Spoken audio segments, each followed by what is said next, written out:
Kerala PSCയുടെ junior accountant എക്സാമിന് വേണ്ടിയിട്ടുള്ള previous question discussion ആണ് നമ്മൾ ഈ ക്ലാസ്സിലൂടെ ചെയ്യുന്നത്. അപ്പോൾ ഇതിനു മുമ്പ് ഒരു ക്ലാസ് ചെയ്തിട്ടുണ്ട് പ്രീവിയസ് ക്വസ്റ്റ്യൻസ്, അതിൻ്റെ ബാക്കിയായിട്ടാണ് ഈ ക്ലാസ്. അപ്പോൾ എല്ലാവരും ഫുള്ളായിട്ട് കാണുക, നിങ്ങളുടെ അഭിപ്രായങ്ങളും രേഖപ്പെടുത്തുക. കഴിഞ്ഞ ദിവസം നമ്മൾ 50 ക്വസ്റ്റ്യൻ പഠിച്ചതാണ്. ഇനി 51ാമത്തെ ക്വസ്റ്റ്യൻ മുതലാണ് നമ്മൾ പഠിക്കാൻ പോകുന്നത്.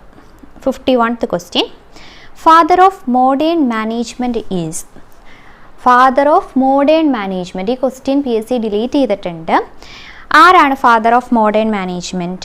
മോഡേൺ മാനേജ്മെൻറ്റിൻ്റെ ഫാദർ പീറ്റർ എഫ് ഡ്രക്കർ ആണ്. ആരാണ്? Peter F Drucker. അടുത്ത question, unity of objective principle states that there should be dash. Unity of objective principle. Unity of objective principle states that there should be, എന്താണ്? There should be only one objective. Unity of objective എന്ന് പറയുന്നത് only one objective ആണ്. Then grapevine is associated with informal communication. Informal communicationന്റെ വേറെ പേരാണ് ഇത്, ഈ grapevine communication എന്ന് പറയുന്നത്. 54, which leadership theory focuses on actions of leaders, not on mental qualities or internal states? Which leadership theory focus on action of leaders, not on mental qualities or internal states? ഏത് leadership theory ആണ്? Behavioral theory ആണ്. Option B, behavioral theory. 55ാമത്തെ question, the strongest determinant of demand. ഏതാണ് strongest determinant? Price ആണല്ലേ. Option B, price. Which one of the following element is not in the marketing mix. Marketing മിക്സിൽ ഇല്ലാത്ത element ഏതാണ്? Option C, storage ആണ്. പ്ലേസും കൂടി ഉണ്ടല്ലേ. 4 പീസിൽ ഏത് വരും? പ്ലേസ് വരും. പക്ഷെ ഇവിടെ സ്റ്റോറേജ് ആണ് കൊടുത്തിരിക്കുന്നത്, അത് മാർക്കറ്റിംഗ് മിക്സിൽ ഇല്ല.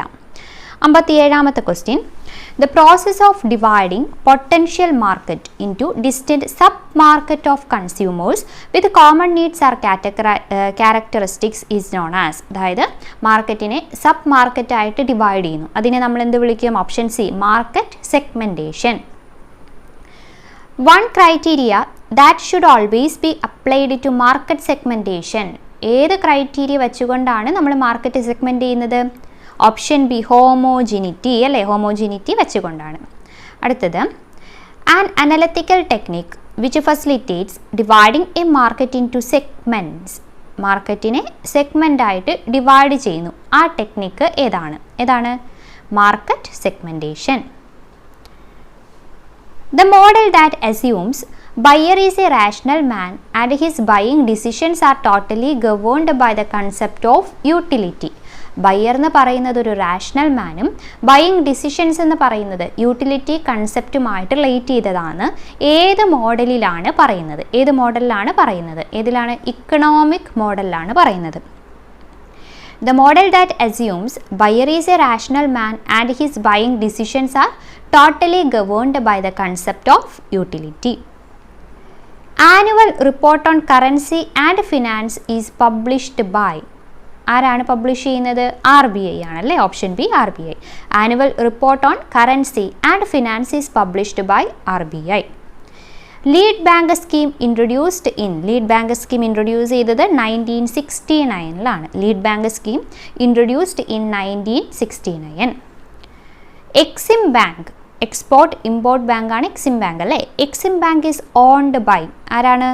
Exim bank is owned by government of India. Fully owned by government of India. Then e banking is synonymous with. E banking എന്ന് പറയുന്നത് ഏതിനോട് തുല്യമാണ്? ഏതാണ്? E banking is synonymous with internet banking. അടുത്ത question, tax charged firstly in India in.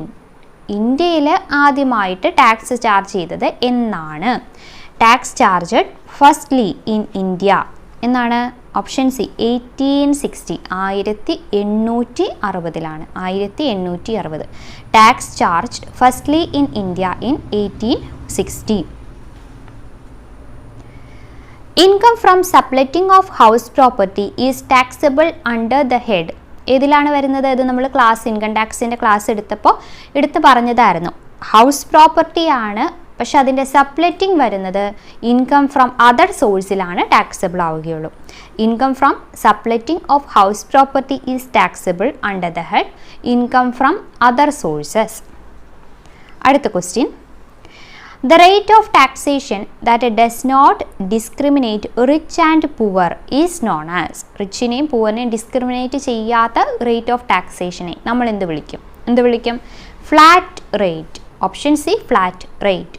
The rate of taxation that does not discriminate rich and poor is known as flat rate. അടുത്ത question, dividend paid by an Indian company outside India. പുറത്ത്, outside India ആണ്. അങ്ങനെയുള്ള dividend നമ്മൾ എന്ത് ചെയ്യും? Dividend paid by an Indian company outside India is taxable in India in the hands of the recipient. Taxable ആണ്. ആരാണോ വാങ്ങുന്നത് അയാൾക്ക് ടാക്സബിൾ ആണ്. Dividend paid by an Indian company outside India is taxable in India in the hands of the recipient. Then form issued for TDS. TDS form ഏതാണ്? Form 16 ആണ്. ഇത് നമ്മൾ പഠിച്ചതല്ലേ, forms പഠിക്കണേ. പിന്നെ എന്താണ് നമ്മുടെ ITR ഫോം, ITR 1, സഹജ, അങ്ങനെയുള്ള കാര്യങ്ങളൊക്കെ നമ്മൾ പഠിച്ചില്ലേ? അത് ഏതൊക്കെയാണെന്നുള്ളത് കറക്റ്റായിട്ട് പഠിക്കണം. പിന്നെ വേറൊരു കാര്യം, ഇതിന് തൊട്ട് മുമ്പ് നമ്മൾ ഇതിൻ്റെ തന്നെ പ്രീവിയസ് ക്വസ്റ്റ്യൻസ് ചെയ്തിട്ടുണ്ടായിരുന്നു. അപ്പോൾ അതിൽ ചില മിസ്റ്റേക്സ് വന്നിട്ടുണ്ടായിരുന്നു. അത് ഞാൻ നമ്മുടെ കമൻറ്റ് ബോക്സിൽ രേഖപ്പെടുത്തിയിട്ടുണ്ട്. അപ്പോൾ എല്ലാത്തിൻ്റെയും നിങ്ങൾ ജസ്റ്റ് ഒന്ന് കമൻറ്റ് ബോക്സ് നോക്കണം കേട്ടോ. പിൻ ചെയ്തിട്ടുണ്ടോ, എന്തെങ്കിലും കാര്യം പിൻ ചെയ്തിട്ടുണ്ടോ എന്ന് നോക്കണേ. ഞാൻ എന്തെങ്കിലും കാണുമ്പോൾ അല്ലെങ്കിൽ ആരെങ്കിലും പറഞ്ഞു തരുമ്പോൾ അത് ചെക്ക് ചെയ്തിട്ട് അപ്പോൾ തന്നെ പിൻ ചെയ്യാറുണ്ട്. അങ്ങനെ നിങ്ങൾ എന്തെങ്കിലും ഉണ്ടോ എന്നൊന്ന് നോക്കണം കേട്ടോ.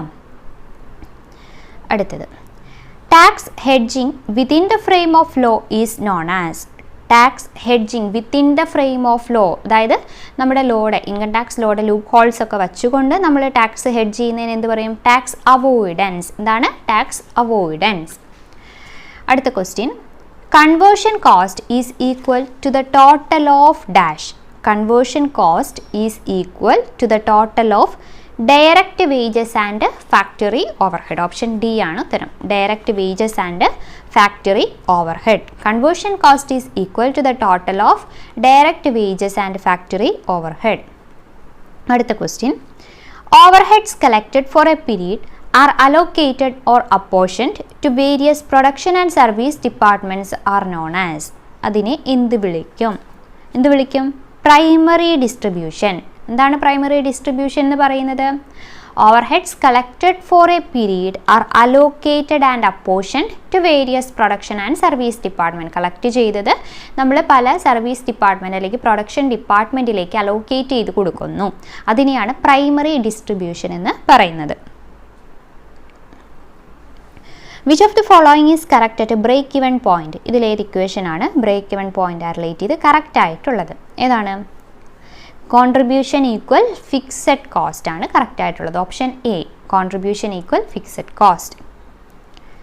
74, cash from operation is equal to. Cash from operation is equal to option A, net profit plus decrease in current asset. Net profit plus decrease in current asset ആണ്. Decrease in current asset. 75, Pareto analysis is related to business analytics. ഏതുമായിട്ട് relate ചെയ്തതാണ്? Business അനലിറ്റിക്സുമായിട്ട് relate ചെയ്തിട്ടുള്ളതാണ്. 76 ഒരു margin of safety, break even sales കണ്ടുപിടിക്കാനുള്ള പ്രോബ്ലമാണ്. Okay, if margin of safety is 2,40,000, margin of safety 2,40,000, അതായത് സെയിൽസിൻ്റെ 40% ഏത്? ഈ margin of safety. PV ratio 30%. അങ്ങനെയാണെങ്കിൽ ബ്രേക്ക് ഇവൺ സെയിൽസ് കണ്ടുപിടിക്കുക.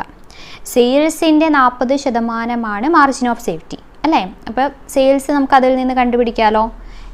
ഇപ്പോൾ എക്സ്, സെയിൽ എക്സ് ആയിട്ട് എടുക്കുകയാണെങ്കിൽ എക്സിൻ്റെ 40% ആണ് 2,40,000. അപ്പോൾ അതിൽ നിന്ന് എക്സ് നമുക്ക് കണ്ടുപിടിക്കാം. എക്സ് എത്ര കിട്ടും? 6 lakh എന്ന് കിട്ടും അല്ലേ? അപ്പോൾ നമുക്ക് സെയിൽസ് കിട്ടി. സെയിൽസിൽ നിന്ന് ബ്രേക്ക് ഇവൺ സെയിൽസ് കുറച്ചാൽ നമുക്ക് ഏത് കിട്ടും? മാർജിൻ ഓഫ് സേഫ്റ്റി കിട്ടും. അപ്പോൾ ബ്രേക്ക് ഇവൺ സെയിൽസ് കാണാൻ എന്ത് ചെയ്താൽ മതി? ഈ സെയിൽസിൽ നിന്ന്, ടോട്ടൽ സെയിൽസിൽ നിന്ന് മാർജിൻ ഓഫ് സേഫ്റ്റി കുറച്ചാലും പോരെ. നമുക്ക് എത്ര കിട്ടി? ആൻസർ 3,60,000 ആണ് കേട്ടോ. ഇത് വേറെ രീതിയിലും കണ്ടുപിടിക്കാം. നിങ്ങൾ എങ്ങനെയാണെന്നുള്ളത് ചെയ്തു നോക്കാം. അടുത്ത ക്വസ്റ്റ്യൻ, അടുത്ത ക്വസ്റ്റ്യൻ 77ാമത്തെ ക്വസ്റ്റ്യൻ ഡിലീറ്റ് ചെയ്തേക്കുന്നതാണ് PSC. എന്നാലും നമുക്കൊന്ന് ജസ്റ്റ് വായിച്ചു നോക്കാം എന്താണെന്നുള്ളത്. The budgeted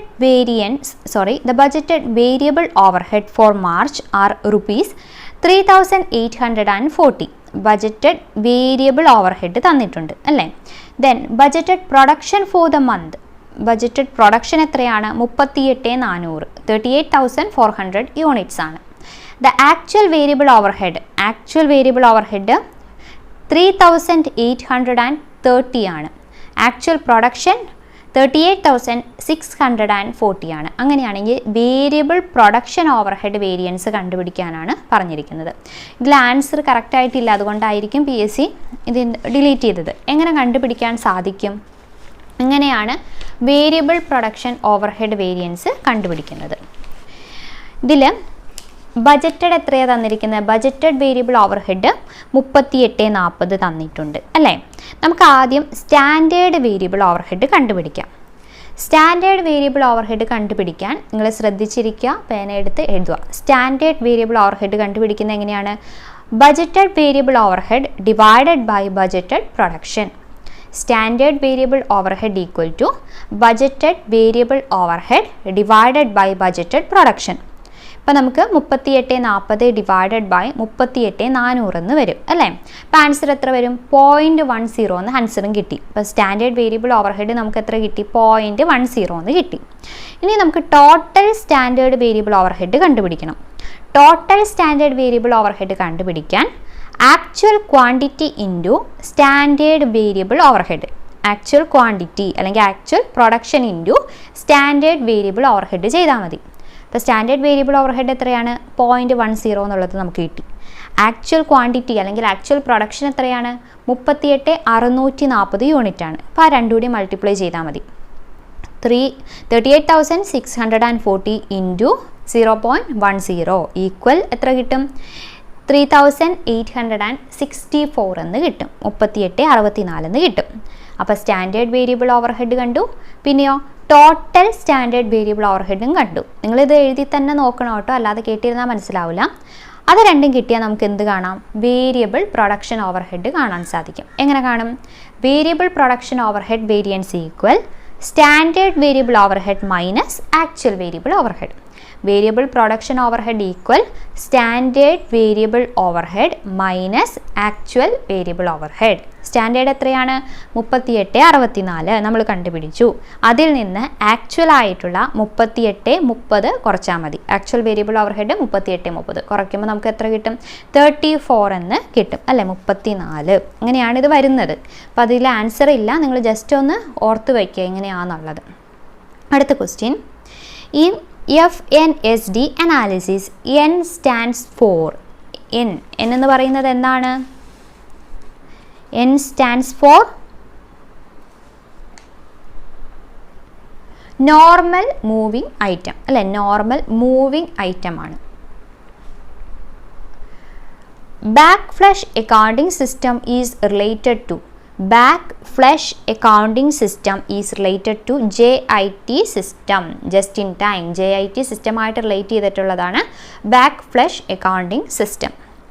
then clientele effect is related to. Clientele effect എന്തുമായി റിലേറ്റ് ചെയ്തതാണ്? ഡിവിഡൻ്റ് ആയിട്ട് റിലേറ്റ് ചെയ്തിട്ടുള്ളതാണ് കേട്ടോ. Clientele effect is related to dividends. ഇത്രയാണ് നമ്മൾ അക്കൗണ്ടിങ് അല്ലെങ്കിൽ BCom ആയി റിലേറ്റ് ചെയ്തിട്ടുള്ള കാര്യങ്ങൾ.